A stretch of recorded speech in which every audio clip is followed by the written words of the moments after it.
Welcome to Arrow News Channel. Like and subscribe to update news around the world.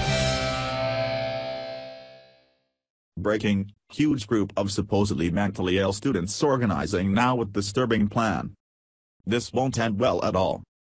According to multiple news outlets, the group named the Revolutionary Student Front, which is a far left-wing group based out of the University of Texas at Austin, is now active in the process of recruiting students who have a mental illness in order to forward their own political agenda.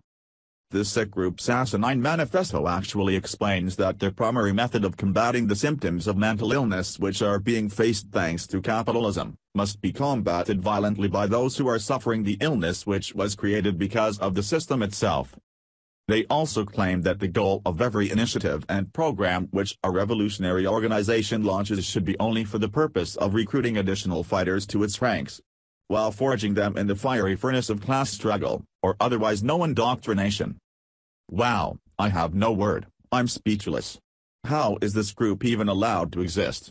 These students obviously aren't going to school to learn, they are only there to pass the time away and cause chaos. Who is even paying for these people to attend the school? And why is the state of Texas even allowing this to happen? Time, in the case of these communists, would be better spent working a job that requires hard labor. This group wants class warfare. That would mean they want war with rich people, and Trump and his family are pretty rich and are surely who triggered them. That's not good at all. It's about damn time the right in this country take back the educational system. These people want war, and war is what they will get if they aren't stopped before they start shooting. It will by no means end well for them. Although they have now taken a liking to firearms because their candidate of choice lost the 2016 presidential elections and they feel triggered. Those of us peace-loving, law-abiding, patriotic American citizens have been at this gun thing since our nation's founding. Let's hope and pray these people settle down before they hurt themselves or anyone else, don't you agree? Preview of this group's manifesto. Dr. Bruce Scott explores the definitions and ideas attached to mental health, and offers a socialist perspective. This short and preliminary article was written as a response to an article that came to my attention that was posted on the Common Space website concerning mental health and the fact that it was recently Mental Health Awareness Week. It is laudable that the aforementioned Common Space article, many such similar articles, and mental health campaigns show concern for the mental health of our citizens.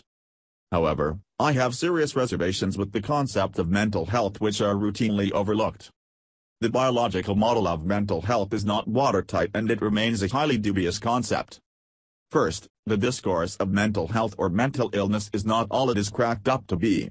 In other words, the biological model of mental health is not watertight and it remains a highly dubious concept.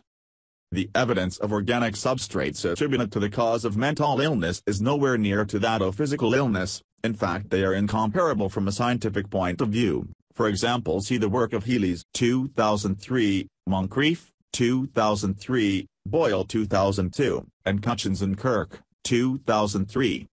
Second, the cognitive imperialistic discourse of mental health, for example, cognitive behavioral therapy, is misleading and excludes other discourses of conceptualizing mental distress.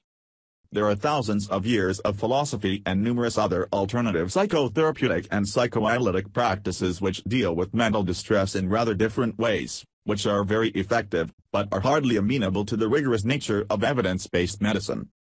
Certain discourses like the Diagnostic and Statistical Manual of Mental Disorders, one of the main dogmas which create the deployment of the concept of mental illness, destroy other ways of conceptualizing meaning-making regarding mental distress. The symbolic language of the DSM discourse is regarded as cast iron. Words are taken as entities, these entities are taken as facts, and as a result of the proliferation of DSM diagnoses in the media, the DSM discourse becomes solidified into the symbolic language of the public.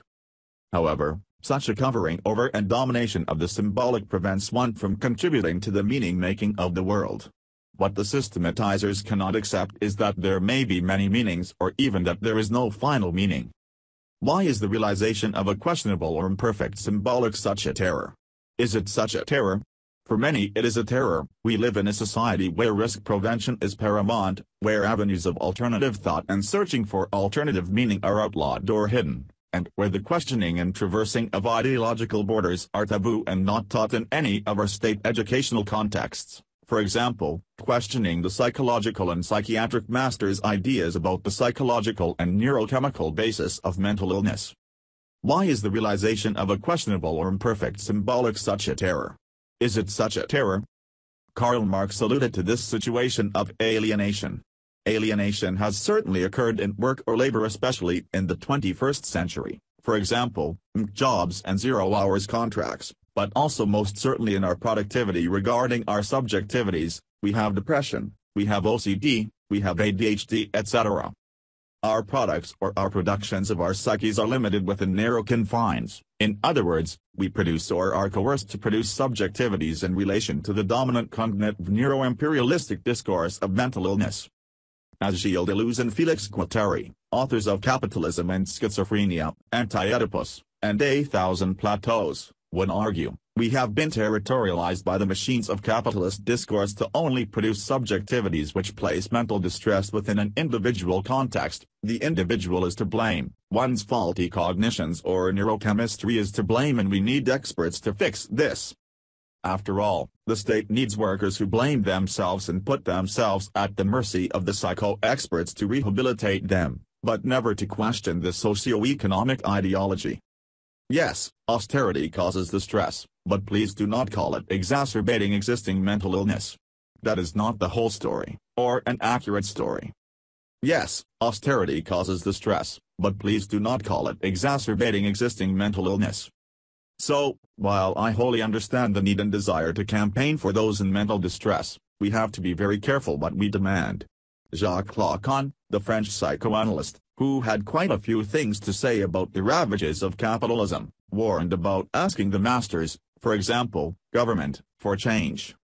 He said, beware what you ask for, because all you will get is a new master. Here is a harsh lesson for aspiring developing subjectivity and consciousness in light of the glut of campaigning for mental health at this point in time.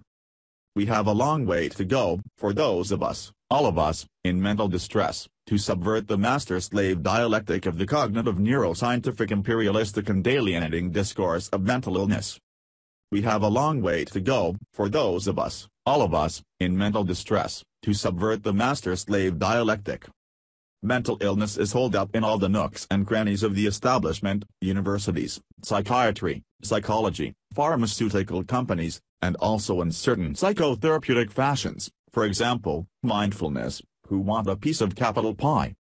Mental distress is far more than an alert to an illness to be cured by a pharmaceutical straitjacket, that is, drugs, or a program of thought control, that is, cognitive behavioral therapy. We would be wise to lend an ear to the wisdom of Jean-Paul Sartre in these turbulent, austere times of mental health campaigning. Comrades, turn your illness into a weapon.